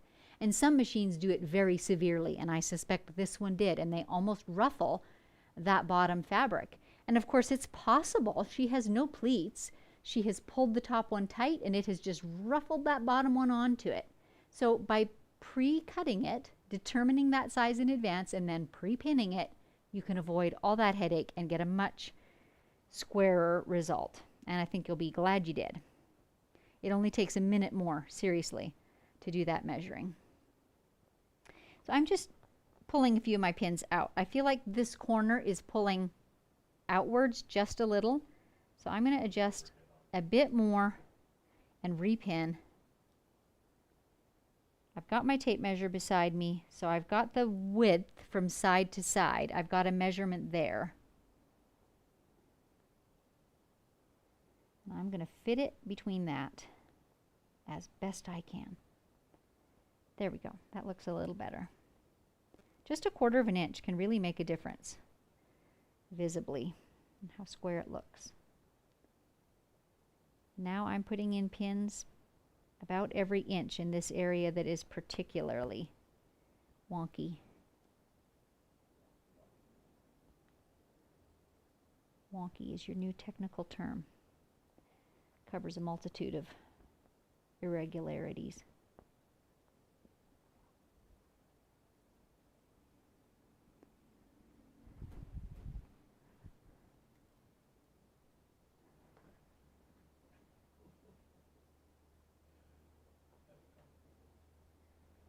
So again, I'm just going to look across this front area. I didn't do both ends in the middle, which is what I instructed you guys to do. I know I did.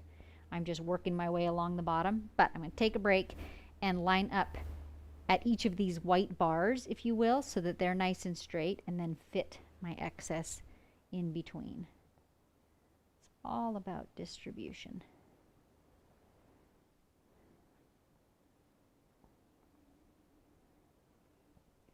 And I would say this side probably had pretty close to 3 inches of excess border that we're fitting in.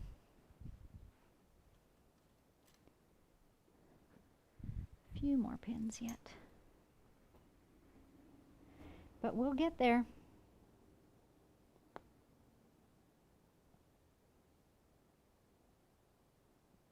Well, I think we're all agreed on the Mountains Are Calling quilt. We'll make that a two-day project. So Dave and I will confer and find a point when we have a Monday and a Tuesday, and then we'll set that up. And again, joining my newsletter is the best way to know when these events are coming up and what the dates will be. And I try also to make an event on my Facebook page, also called Stitched by Susan, and so that's an easy way to find out too what time they are. And I believe if you join that event, then Facebook will give you handy little reminders so you don't miss it if you're wanting to attend. While I pin this, because it's a little like watching grass grow, I will mention one other thing. I am shortly, July 10th and 11th, I'm planning to do another series of webinars on the all over feather. So some of you I think have been there before, but maybe you want to come again. Maybe others of you have not seen it. So this is basically an intensive lesson on one type of freehand design, which is the feather, and applying it as an all over pattern onto a quilt top. So I go right from the beginning, the initial formation of one little feather plume, and then, you know, gradually work up to how you move around on the quilt top with it and how you make it graceful and how you make it fill all the little bitty spaces and all of that. And in the interest of full disclosure, at the end of that webinar, I am also introducing my masterclass on freehand quilting. And so there will be lots of information about that.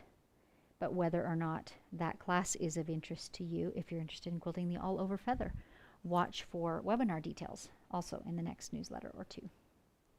Okay, let's get this puppy basted.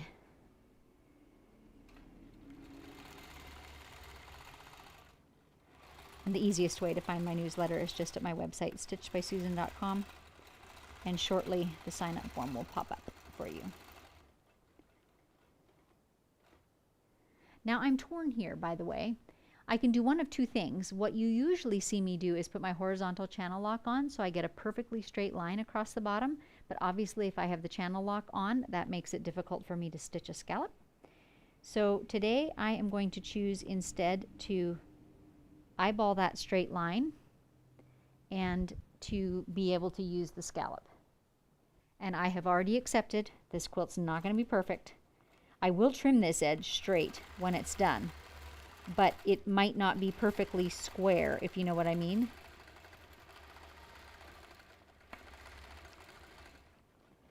That is just as good as I can make it. So here already I'm scalloping, and I'm also putting tension with my left hand on what's already stitched so that I can just pull that oncoming fabric a little more quickly under the needle. I've got pins just about ½ an inch apart here because it's pretty severe. And I'm also doing a tiny scallop. It's less than ½ an inch. But that on-off movement just helps you to take up a little more excess than quilting in a straight line where your hopper foot tends to push it out in front of you. And just go slowly. And it is quite amazing how much you can pull in. When it goes more smoothly, I lengthen out my scallop a bit or stitch straight. Doesn't really matter because remember it's all getting hidden in the binding. So this does not have to be pretty.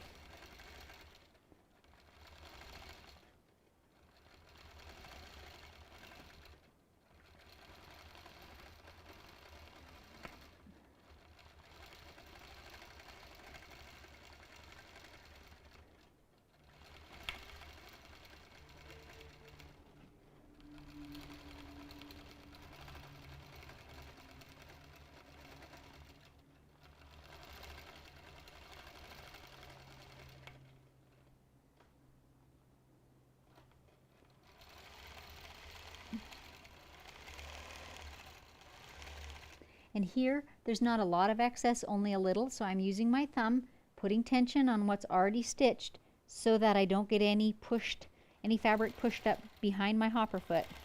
I can see the area that I'm joining up to, and I want to make sure that comes out smooth. And there it is. I'm going to go ahead and cut my thread. I could have just started stitching there, but remember my general policy of doing alternating passes, so judging by that, this pass should be from left to right.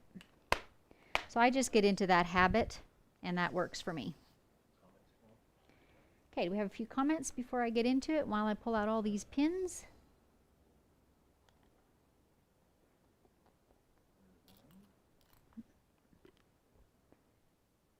I'm not seeing it. Oh, sorry. Here you go. Northern Sue, with moving, I haven't sewn quilted in a month, so I'm getting my fix today. How nice. Well, I'm so glad to oblige. Always happy to oblige. Lauren, if I got a quilt with borders that wavy, I think I would suggest that the quilter read you the borders and show them how to measure to get the correct size before sewing them on. I'm agreeing with you, Lauren, and I mentioned at the beginning this is like a comfort quilt. It's from the charity arm of our local quilt guild. So I don't know who made it, and I did consider pulling those two long borders off myself because it would have been a fairly easy fix, and I might have done that, except then I thought, hey, this would be a great chance to demonstrate for you guys some ways to deal with that excessive of a border. So yeah, that is certainly an option though. Definitely, even if I just went ahead and coped with it, I mean, I would kind of judge my way, but if it was a client, I would say to them, would you like to know how to make that a little easier on yourself? It's not any more difficult how to get a more square result, and I would proceed to show them. Judy, when you're pulling on the top, does the bottom fabric get pulled too? Do you know, it probably does a little bit.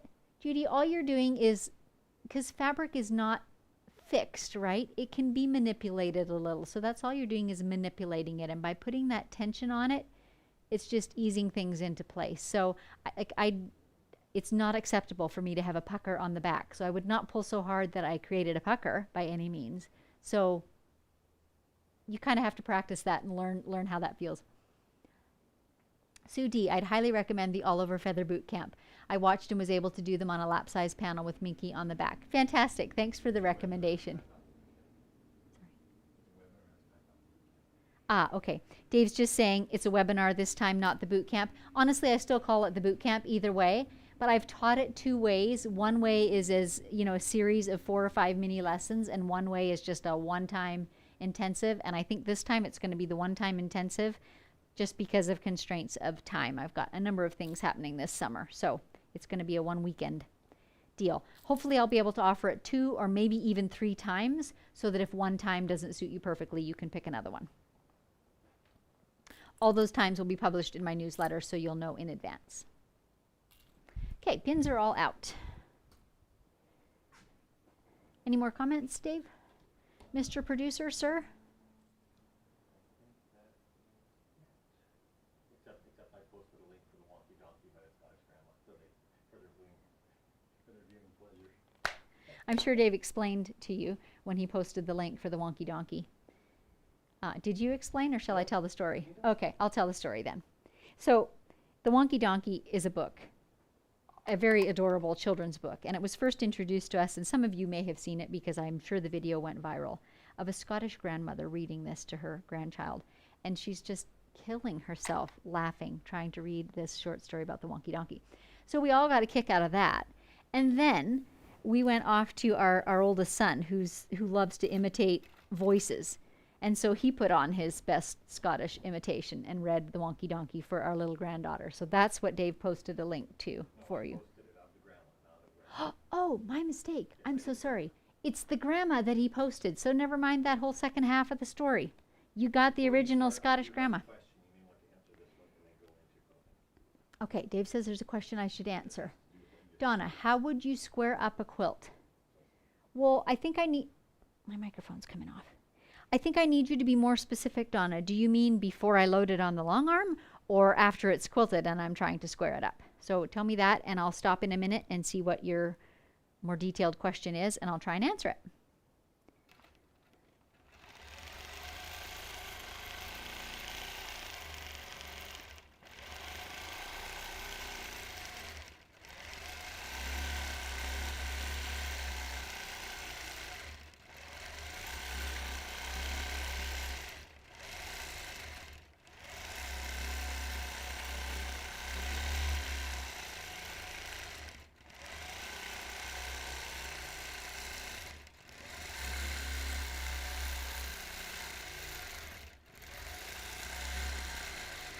So I have just learned within the last week or so that our local quilt show here in Spokane is set to happen this year, so I'm pretty darn excited about that.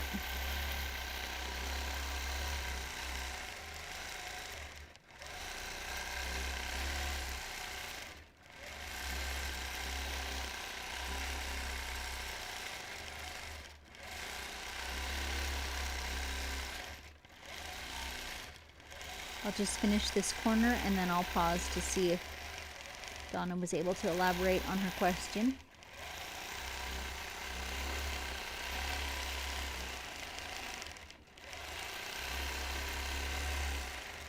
Once again, I forgot my yardstick. Bear with me while I just tuck that in. Just that little thing can make all the difference in the world.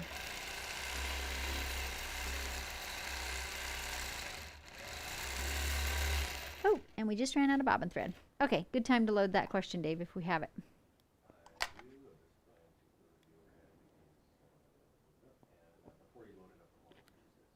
Donna, before you load up on the long arm. Honestly, I don't really, because assuming that it is pieced and might have, you know, points or things like that on the corners, it's got to stay where it is. What it is, you know, that's what it is.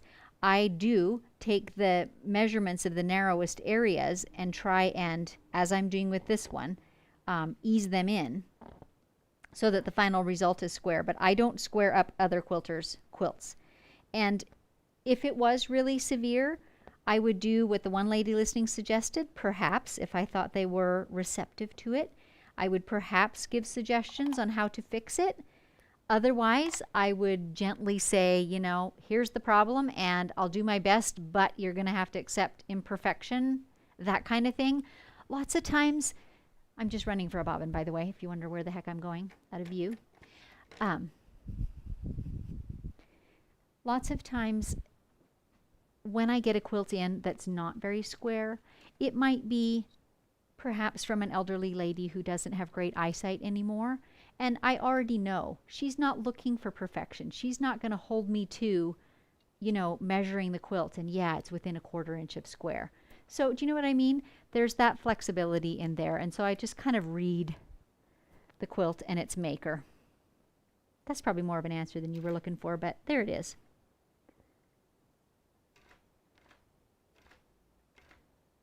And I do splice threads in the middle of my quilting. I just overlap the previous stitching by close to a 1/4 inch. Do a few lock stitches and keep on going.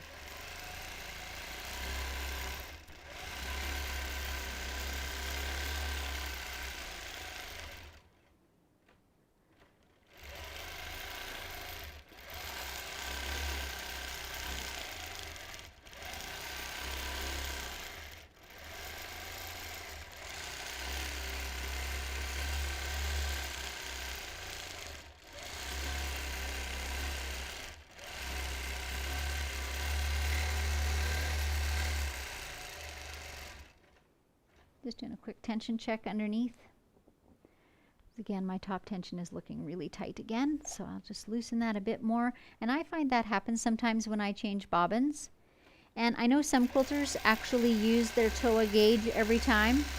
I confess I'm lazy and I don't, but I do try and reach underneath. And I often do it without even saying it to you guys because it's just such a force of habit to reach underneath and feel if there's any tension issues going on.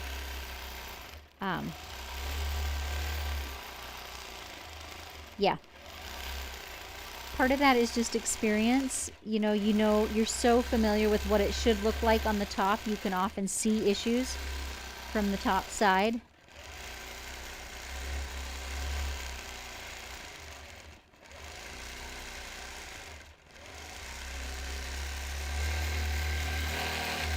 I was working on a quilt over the weekend that had double batting in it, and the backing was cream colored, and some of the areas on the front were red, like a deep wine red, and the maker really wanted that red thread used in those areas. And so it was an interesting discussion because I said to her, you know, are you willing to accept the fact that you may get a bit of red showing through onto the back side, like even in just the needle holes? And we did decide to go ahead with it.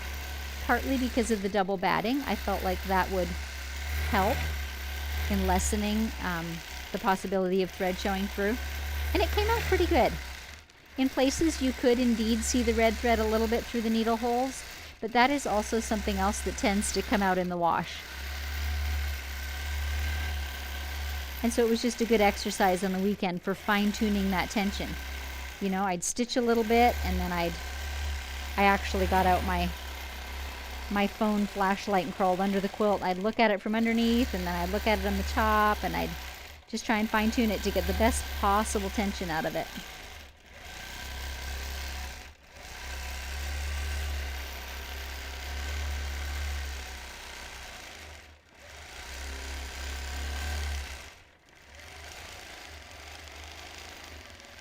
Can you see the puckers that I'm dealing with here?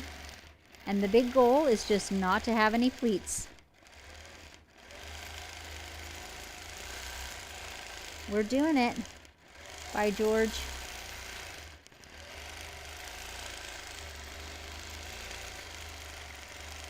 See how my circle was able to just pull that in? And there is excess. There's a real poof in the center of that circle, but I'm okay with that.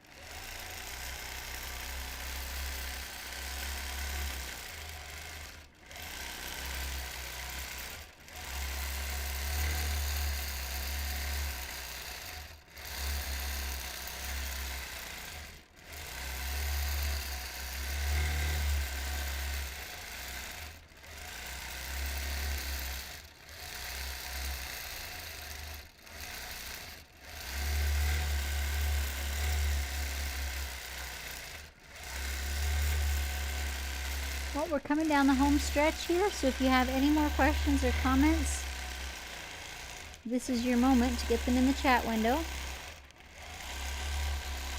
Once again, these live and unscripted episodes are generally every second Monday, and they're just intended to be basically a quilting reality show. You just get to look over my shoulder as I work on a particular project, and whatever things are unique to that project, that's what I'll be talking about as I work through it.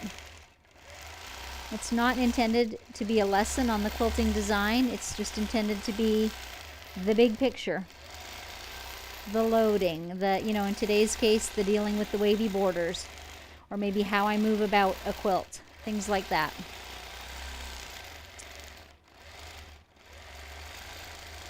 Best way to find out when they're happening is either join my newsletter, in which case you'll get advance notification, or hit like and subscribe on these YouTube episodes and click the bell, and then you will get notifications every time an episode is released.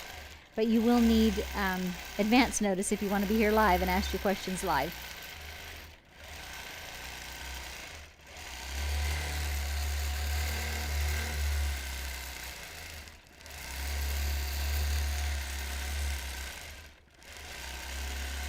All of these events are free, but if you do care to support me in my efforts to, get better equipment and keep providing an increasingly clear and beautiful result, you can go to buymeacoffee.com, where you're able to make a one-time contribution. And I absolutely appreciate those of you who have done it. We're scoping out our first camera upgrade as we speak.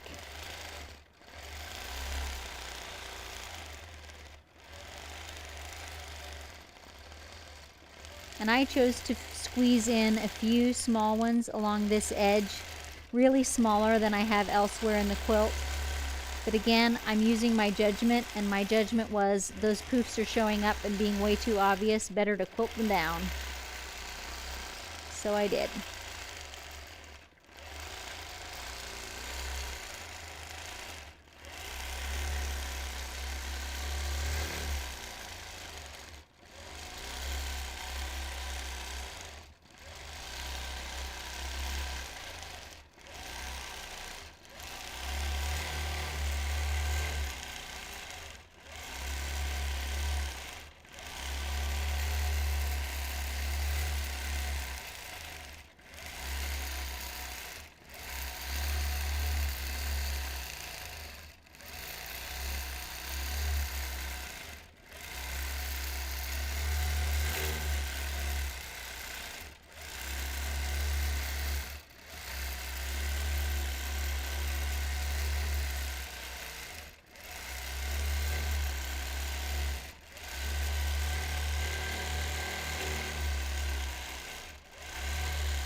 circle coming up.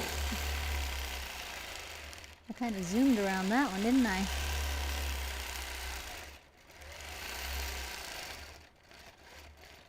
few lock stitches and we are finished.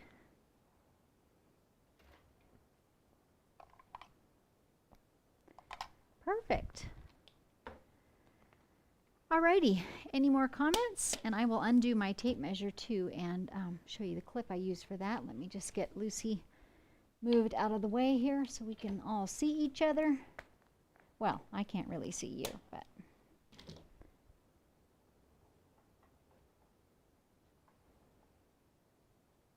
There we go. Bring my clip. So all I do with my tape is just, there we go. All I do with my tape is just loop it around an area on my frame, and I use these little office clips to just clip the tail. And then it's pretty easily adjustable. I can, you know, just adjust my clip super easily. And when I'm not using it, I just fold it up a little and hang it on a corner of the long arm frame as well. And that's it. So, any other questions or comments? Let me grab my coffee while we chat. Okay. Jana, me too. So excited about the Washington State Quilter Show this year. Yeah, same show. Jana and I are near neighbors. So, Donna, this has been a blessing. I'm so glad, Donna. I'm so glad it could be helpful for you. Judy, thank you both for providing these videos. I've learned so much. I'm so glad. And Nikki, I've tried all the options you told us this morning. I've never used the scallops. I'm going to give that a try also. Thanks for showing this today. Really appreciate it. Good. I hope that it was super helpful for you. So yeah, once again, these episodes are generally every second Monday. And they feature just different quilts with different features each time that might be involved. One more little plug, my new podcast episode will be coming out on Wednesday. I think you will really, really enjoy this week's. It's an English paper piecer who does portraits with her quilts. Her name is Verushka Zarati, and it's really, really amazing. Anyway, podcast can be found at podcast.stitchedbysusan.com. Super easy. So hope to see you there, and hope to see you at the next live and unscripted episode. Have a great day.